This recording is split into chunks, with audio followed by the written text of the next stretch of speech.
Yes, your parents or your friends or life did not do this on purpose, but it still happened to you.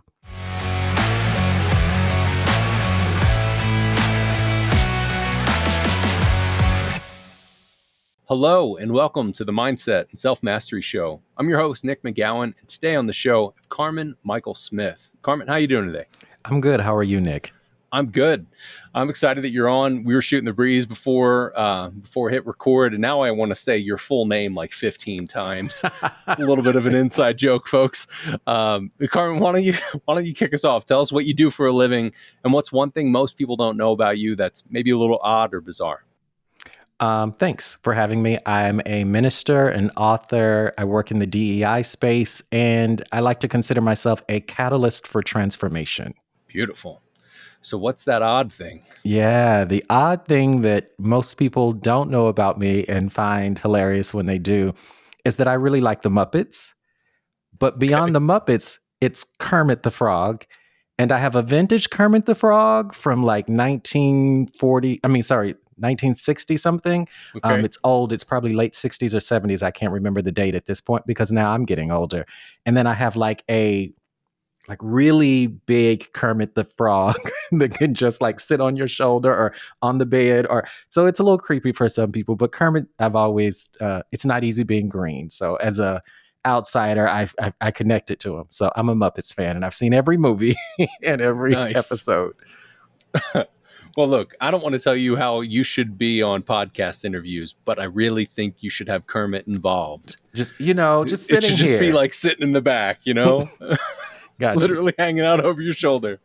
Uh, and I was going to ask, I guess it's kind of obvious of like, well, how did you get to that? Why that? But you pointed out like, it's not easy being green and being different.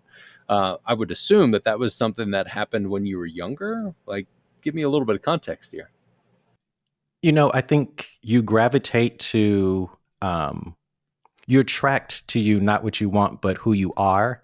And so I was attracted to the Muppets.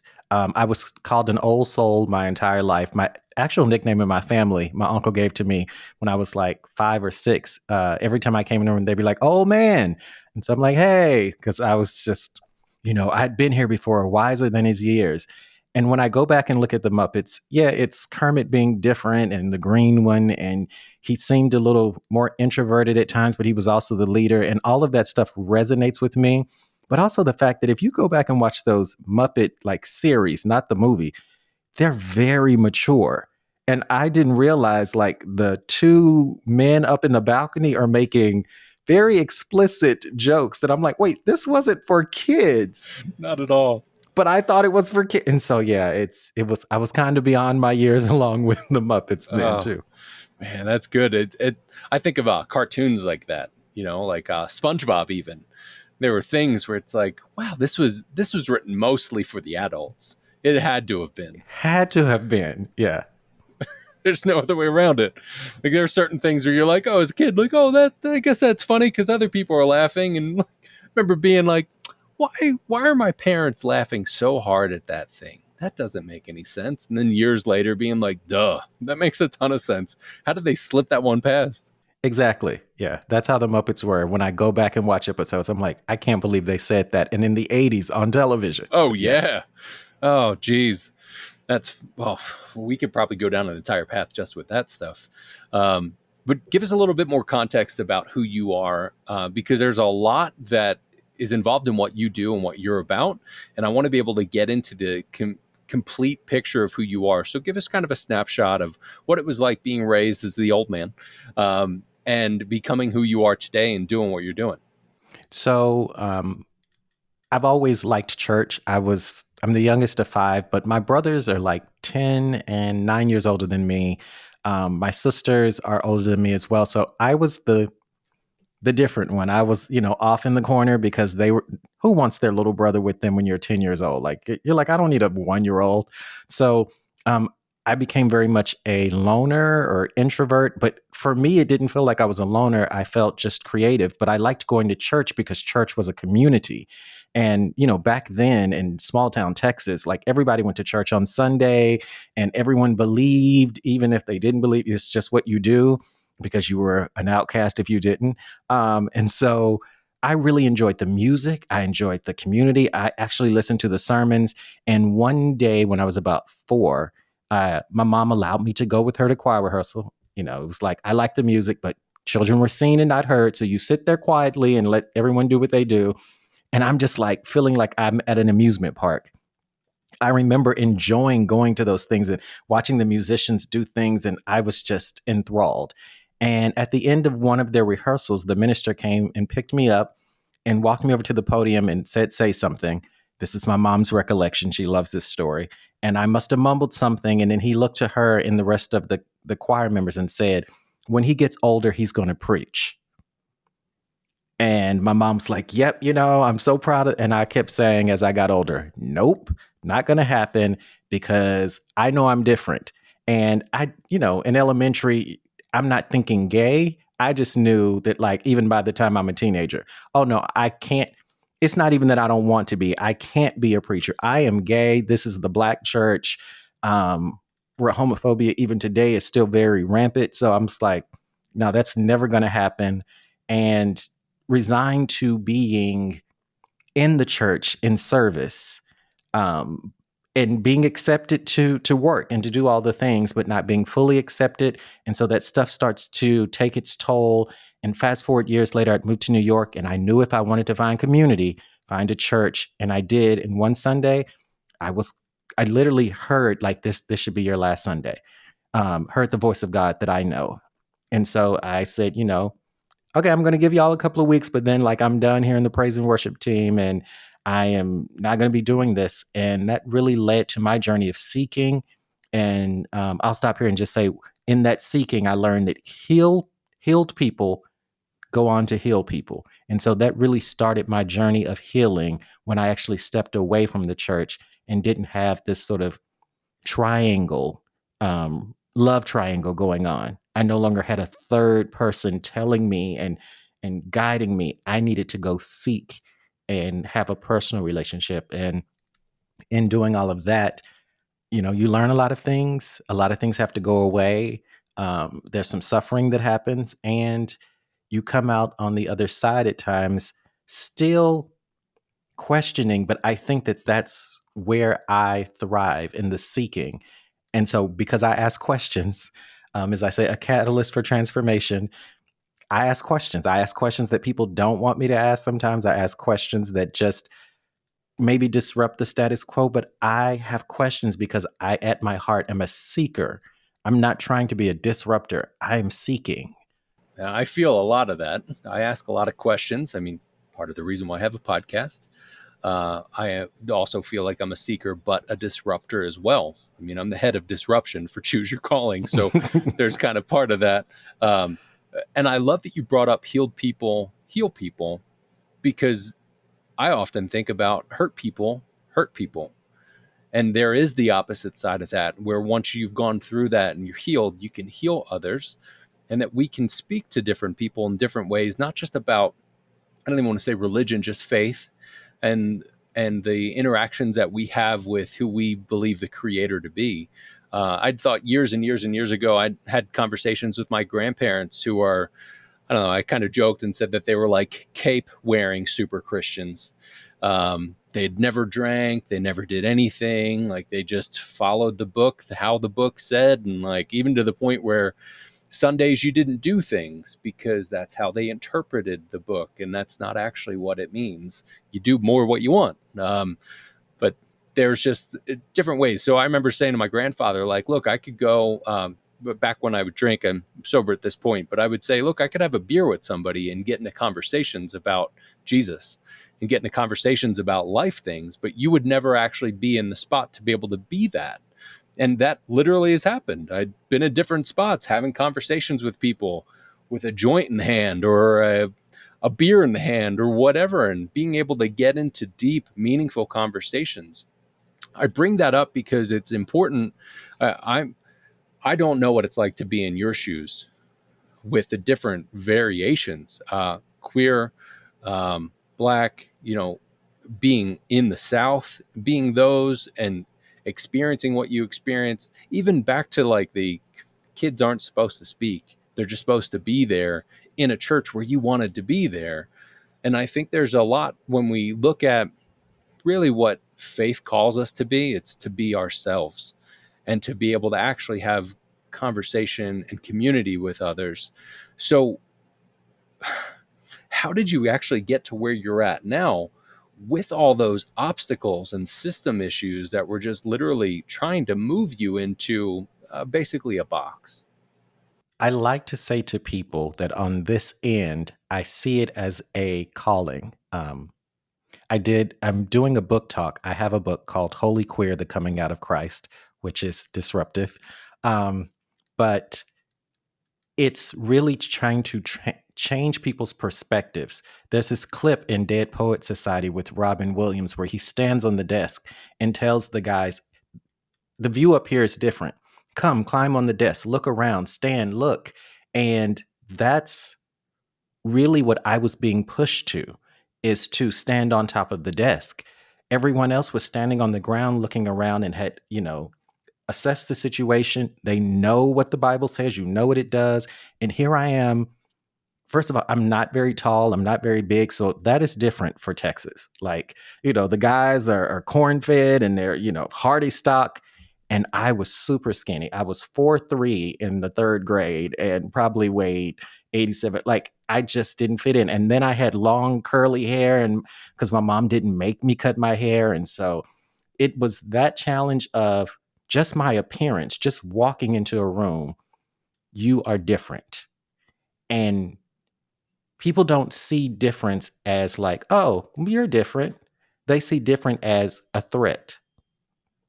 And so when people see you as a threat, they equate you with a terrorist. Now I'm asking questions. And so what people do is when they think that you are a terrorist, they terrorize you. And so I grew up in a system where adults are giving me side eyes and making comments to me. I was 9 years old and um, went to a church service. We had visited our old church, and we were in the foyer waiting to go in because they were praying. And this older woman looked over at me, and I smiled, and she said, because we remember the traumatic. When you were going to church here, I didn't like you because your mom used to let you do what you wanted to do. I'm 9 years old. And this adult thought that it was appropriate to tell me that she didn't like me at a younger age. And it took years to realize, because my mom is very strict. Like, my aunt would be like, y'all can't do anything but breathe. So it's like, no, my mom was strict, but it took years to realize she was saying, she didn't make you conform. She didn't make you cut your hair. She didn't make you not, participate in the music thing and then go outside and play with the boys. Like, she let you be who you were, and she cultivated that. And that was just instances where, whether it was teachers or students, I just was not supposed to be who I organically was. And goes into teenage years of like, well, now you are of sex having age, and so people start to look at you different. So not only am I, friends with, all my classmates, but I'm really close friends with this one young lady, Laura, and she's white and I'm black. And we've been in, all the science classes together, and we're just friends. And she tells me one day that her father doesn't want her to hang out with me anymore in middle school because now I'm no longer the little black kid. I'm a black boy. And so now, okay, well, I'm on the outside of my community because I'm not boy enough. I go over here and you're a black boy, and I don't want my daughter, falling in love or liking or y'all doing anything together. And then I go to my church community and it is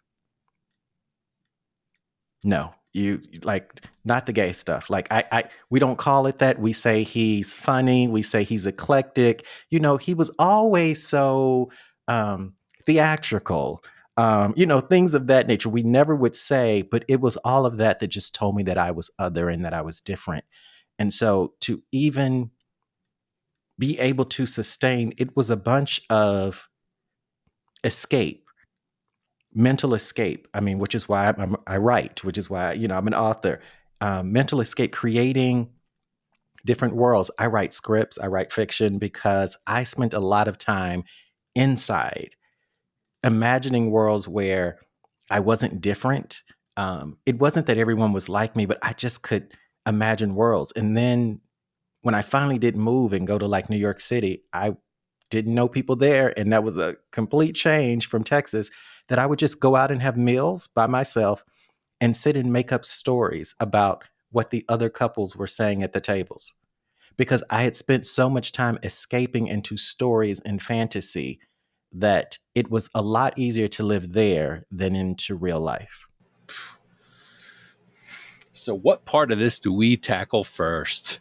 Um, I guess first off, because I find it kind of funny, it's like Mystery Science Theater 3000 in a sense, where you're like watching other people and you're far enough away where you can be like, and then Susie, I told him to go screw himself. And meanwhile, the guy's like, and then he dropped the ball of whatever. And like, what, Yep. you just make up stories.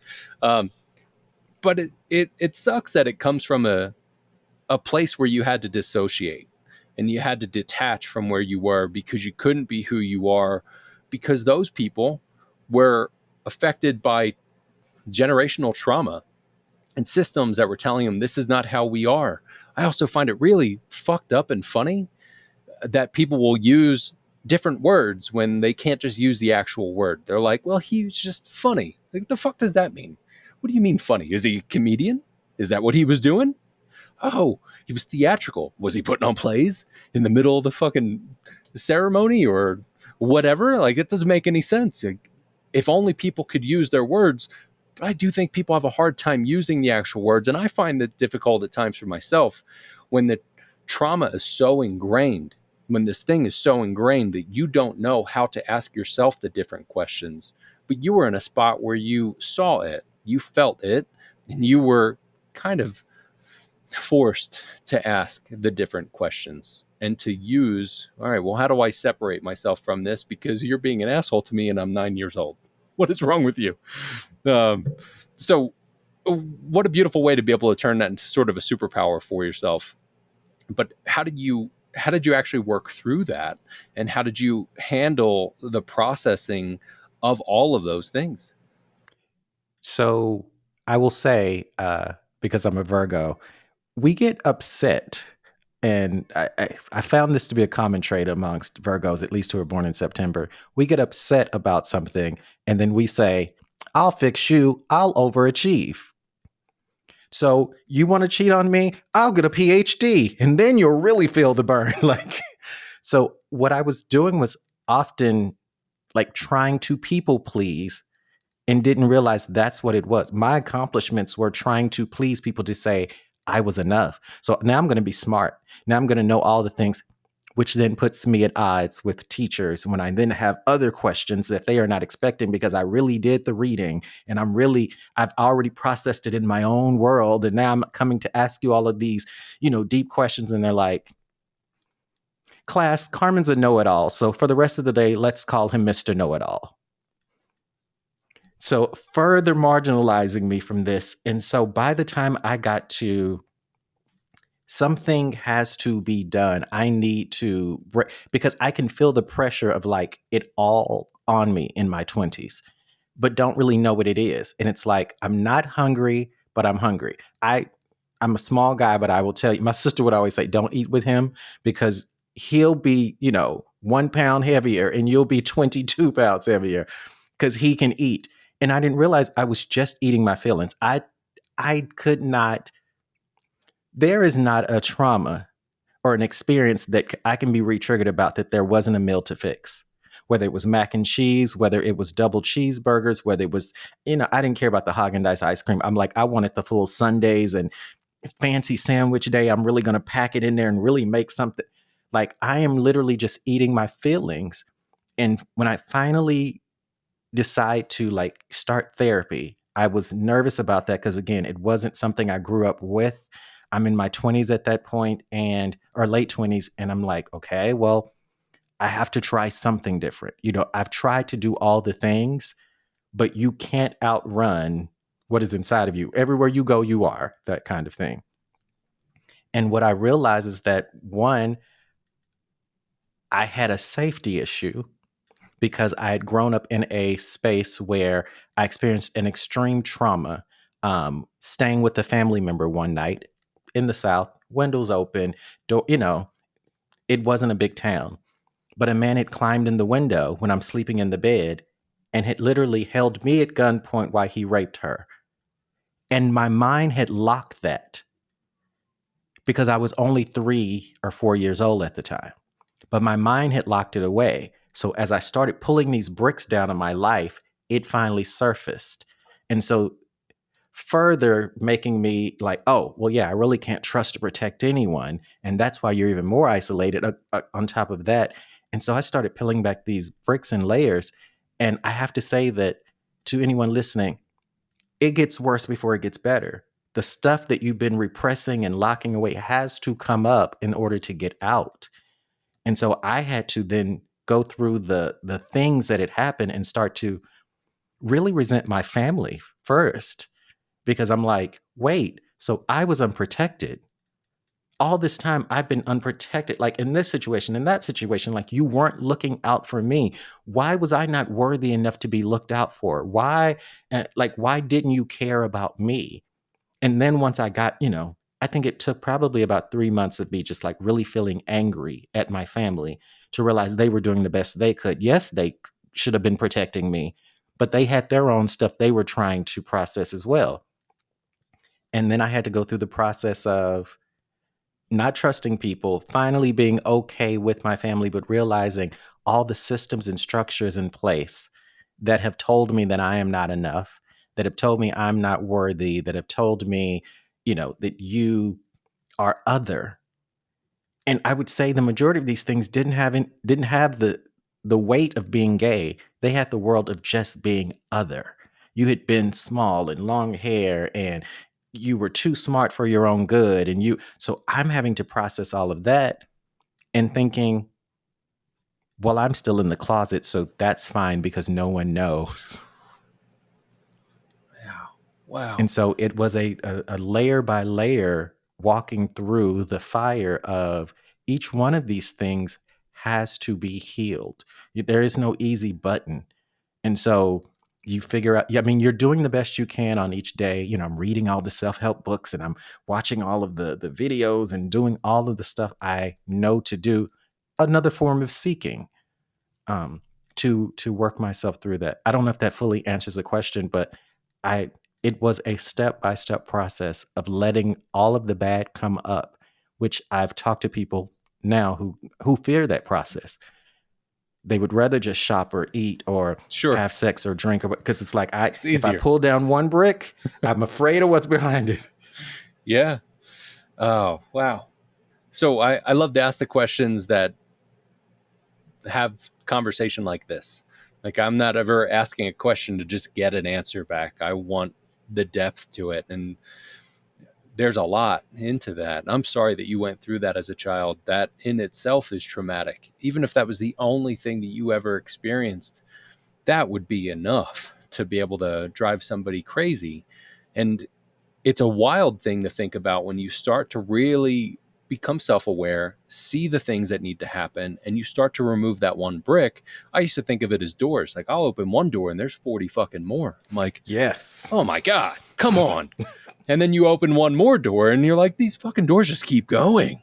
Why don't I ever get to the end of it? And I've realized through my own processing and my own work that you don't get to the end of those. You just start to close those doors and you're okay with either walking back into them, watching the movie, not being directly back in that spot, going through it. And yeah, the more work that you do, the more work that you realize you need to do. Yeah. Um, and you touched on something that is a similar process that I think a lot of people don't really put into words, but are familiar with. It's like the grieving process, where you have to go through those stages. And once you start to see something and you go, wow, I really was not protected, and you're upset, and maybe you're in denial, and then you start to seek peace from it, and then you start to do something with it. And then, you just kind of walk through that Mm-hmm. process. And some people just live in those sections for a lot longer than they want to. And it's like you have to do the work to be able to do that. But I want to take a bit of a step back. You said you got to your late 20s and then you got into therapy. Or people that listen to this show, that are like you and I. They're the go-getters, they're the leaders of the world, they're doing things and they understand they've got shit that's going on or that has happened behind them. That's why they listen to this and it's why they pursue and seek. But there are still people that haven't actually taken that step of just having conversation. And there are some that have had conversations and had therapy, but don't feel like they got anything out of it. And I don't think that talk therapy is the end all be all. I think it's kind of like it's No. the gateway into most other things. So, how did you get to that point where you were like, all right, I have to actually go through therapy? And then what was the next step from therapy? Like, what sort of processing did you get into from there that can help kind of be a roadmap for people? So I would say one, I feel very blessed that the first therapist I got was an older Jewish woman who had a very motherly spirit who worked well for me. And I've had friends who've also gone out and had to try 2 or 3 therapists, Or more. sometimes 4 and more, before finding one that resonates with them. And it is much like the dating process. You have to do it a while, okay, I'll try this one, then I'll try one more. Okay, by the 3rd session, I kind of know this isn't going or doesn't feel effective. I would say one, therapy is not there to tell you what is wrong with you, which is the assumption. Oh, you're going to walk in and they're going to be like, you know what your problem is? And two, I encourage you that therapy is a space for you. You can often talk to your siblings or your friends and you tell them, oh, someone stepped on my toe. You know, someone stepped on my toe. Or when that happened to me, this is what. No, therapy's just for you. You don't have to worry about someone bringing in their stuff and it usurping or someone saying, well, it ain't that bad, or you just need to get over it. Because my best friend from high school, I tried to tell him that I had issues that like I just were, like, it was hard. And he was like, Kay, you've got to let those things go and just keep going. Well, And I, okay. right, okay, sure. Sure. And I was upset with him for about a week. And then I realized, like, it was like I woke up because I was doing my work. I was also journaling at the time. Um, and I thought, that's his capacity. He doesn't have capacity to hear my heavy issues, likely because he hasn't heard his own. Yeah. And that's not being able to communicate properly at that Yeah. point, where they're just like, well, I don't know what to say to you. It'll be okay. When Yeah. in all reality, they just want to be like, fuck, that's a lot. And I've got a lot of shit too. And I don't even know where to go. And like, I don't want to open up that Yeah. first door. I don't want to go near that first door. What a beautiful spot to be in, though, for yourself now in this conversation to be able to understand and see, like, oh, those people, they were going through and doing the best they can, just like with your family, where you're like, you can be upset. And I have similar things. I can almost guarantee everybody that listens to this episode or any other episodes, they're like, fuck, yes.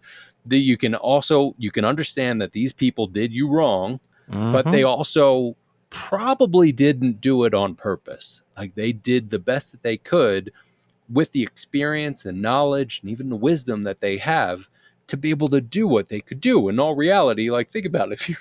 If your parents or even that lady was just like, I didn't like you because you were different, and that scared me. As a 9-year-old, you'd have been like, that's strange. Shit, as a 30-some-year-old, you'd have been like, that's really impressive, you know? Yeah. But I want to say to that point of, yes, your parents or your friends or life did not do this on purpose, but it still happened to you. And there is a way to sit into a yes and. And that was one of the first things in therapy that we talked about. She gave me a book. I can't remember the name, but like I needed to read an excerpt from it. But it was a yes and principle. Yes, this thing could have happened, and they didn't mean to do that purposely. Yes, they stepped on your foot,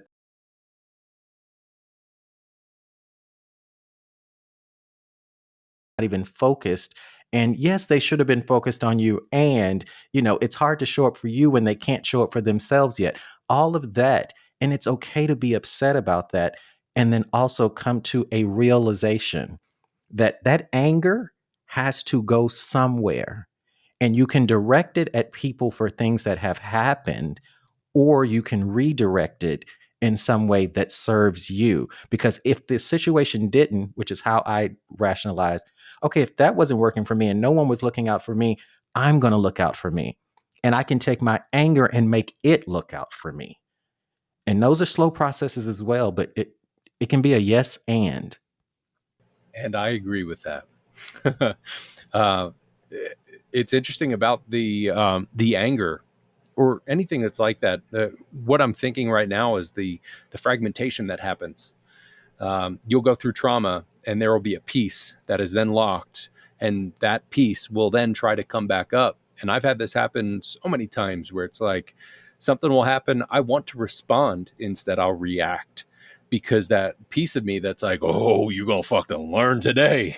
And it's like, we're going to make sure that you're good, Nick. You just sit down. And I'm like, don't be a monster. And it's like, too late, because it doesn't know, because it's a fragmented piece.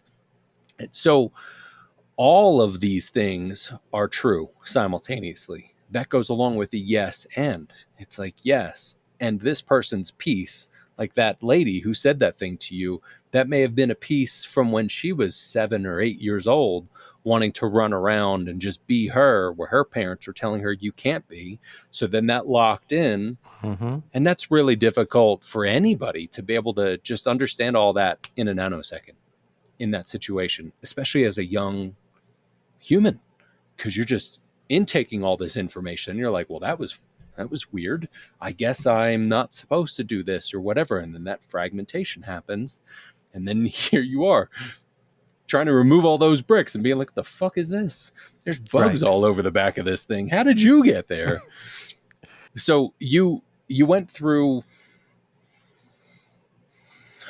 religiosity, I guess is the best way to put it, with the legalism, where people were like, this is how we do these things. And that's a real big just system issue. I wish Yes. we could really get away from that. It would be wonderful if everybody was like, you're different. Great. Tell me about you. Well, not everybody is.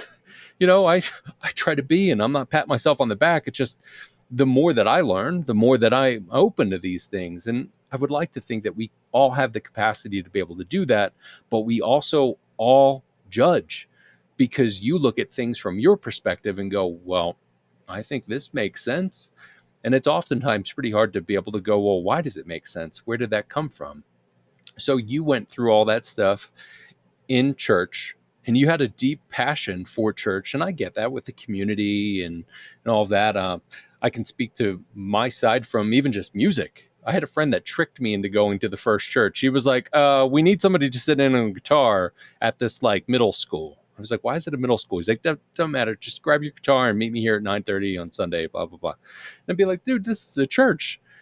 Years later, I was deep in the church, but there were Mm-hmm. pieces to it that kind of pull you in and help you.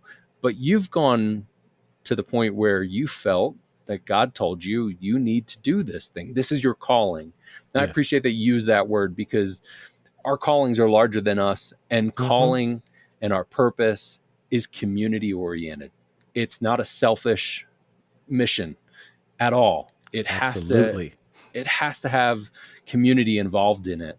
So talk to us a bit about what that looked like for you to be able to work through those things and understand that God's calling you to do this, and you're like, but God, this stuff happened over here. And how did that all translate? Well, like I said, I was like, there's no way I can be a preacher. Like, there's no way. And then I'm, on my journey of seeking and healing and seeking and healing. And it's like climbing a staircase. So it's like, every rung, every round higher and higher.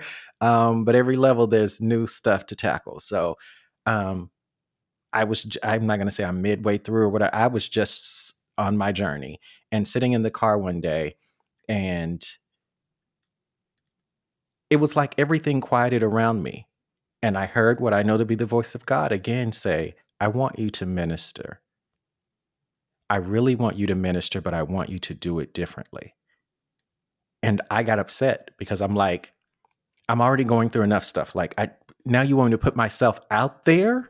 Like, That's when you I know it's have real. issues with safety.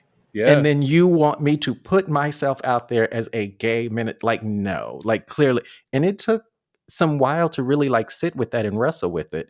And coming to, how am I going to do this? How am I going to do it differently? I only know what I see in the church. And I knew that like inherently was not my path.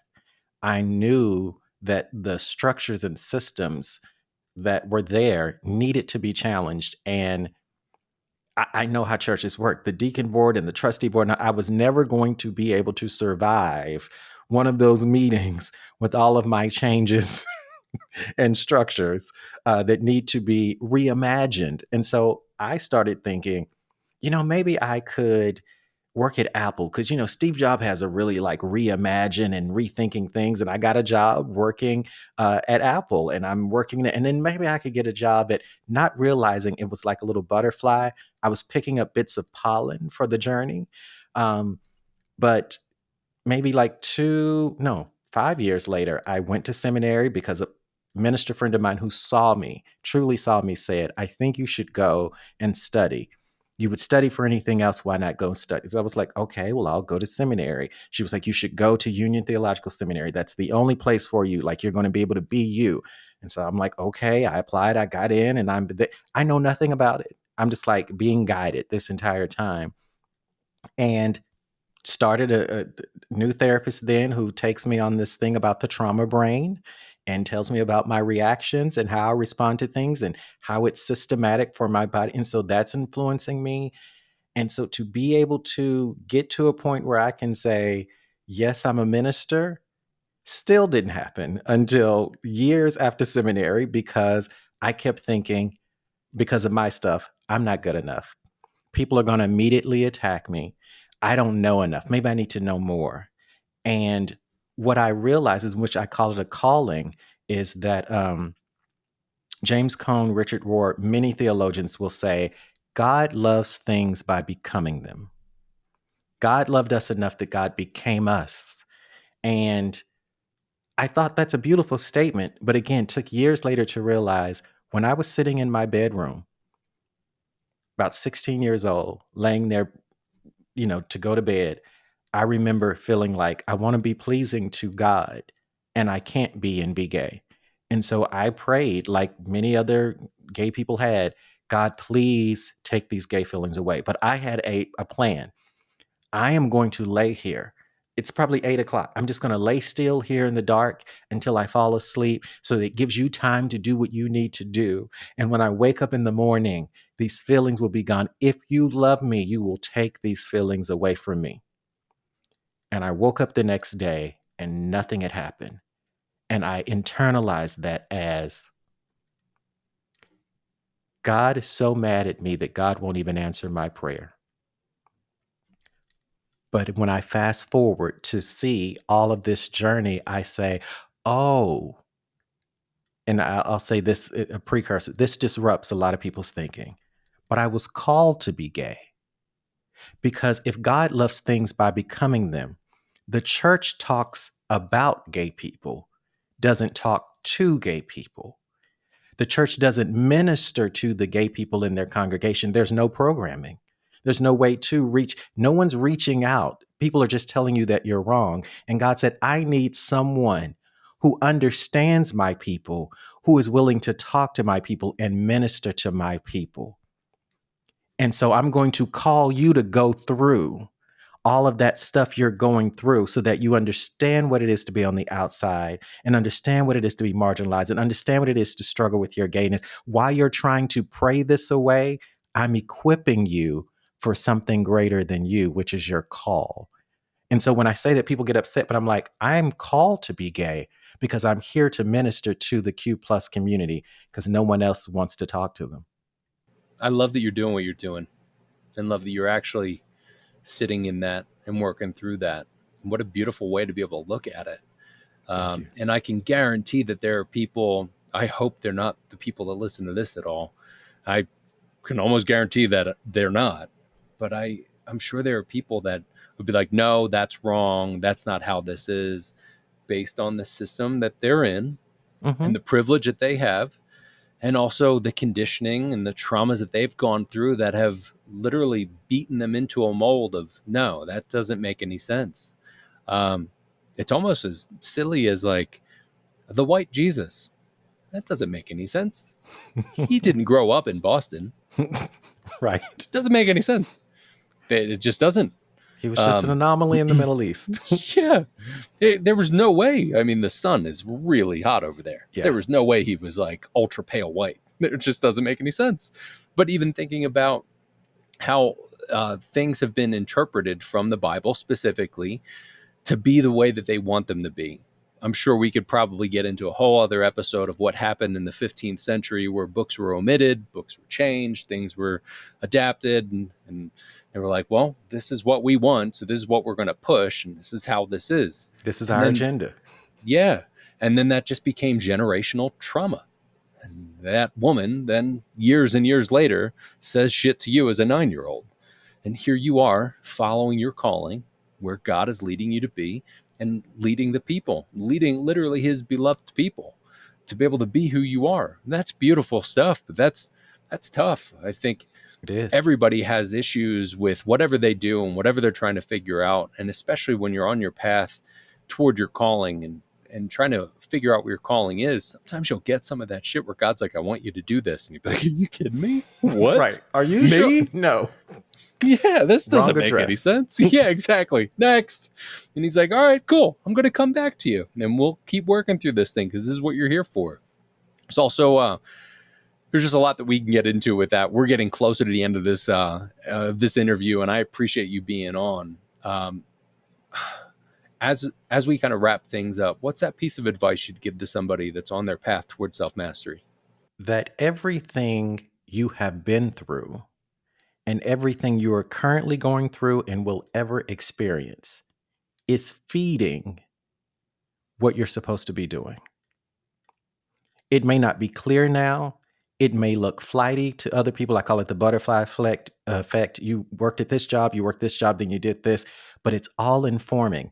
And when your personality intersects and like has the boom moment with your purpose, then it will all be clear for you. And then it's going to be another journey to the next purpose. I don't believe you just have one, but I would say these light afflictions, these disruptions into your life, I tell everyone in every one of my talks, let disruption be the catalyst for your liberation. And when I mean liberation, I mean to be your greatest, highest self. If you are super religious, then you understand this in a different perspective. But resurrection, letting go of that old skin of who you had to be and how you had to be to reveal your truest, most divine self in your purpose. I equate that with coming out the closet, letting go of that old skin, that mask to become your truest, most divine self so that God can use you as you are. We all have coming out experiences. And so allow these disruptions, these people cutting you off in traffic or being stuck in the line or these bricks coming down. You've got this beautiful plan, but allow it to be disrupted because it really is working for you, pushing you towards the liberation into your most truest, highest self. So let disruption be the catalyst for your liberation. Beautiful. What a great way to put that. Before I let you go, where can people find you and where can they connect with you? I have a website, Karmen with a K, so karmenmichael.com. And I'm working on a pop-up series here in DC, Poor Culture, Blessed are the Poor in Spirit, because theirs is the kingdom of God. So poorculture.com. And I'm on Instagram and TikTok at Karmenstagram. So, just check me out. I'm there. Awesome. Karmen, it's been great having you on. I appreciate you being with us today. Thank you. Thanks for having me.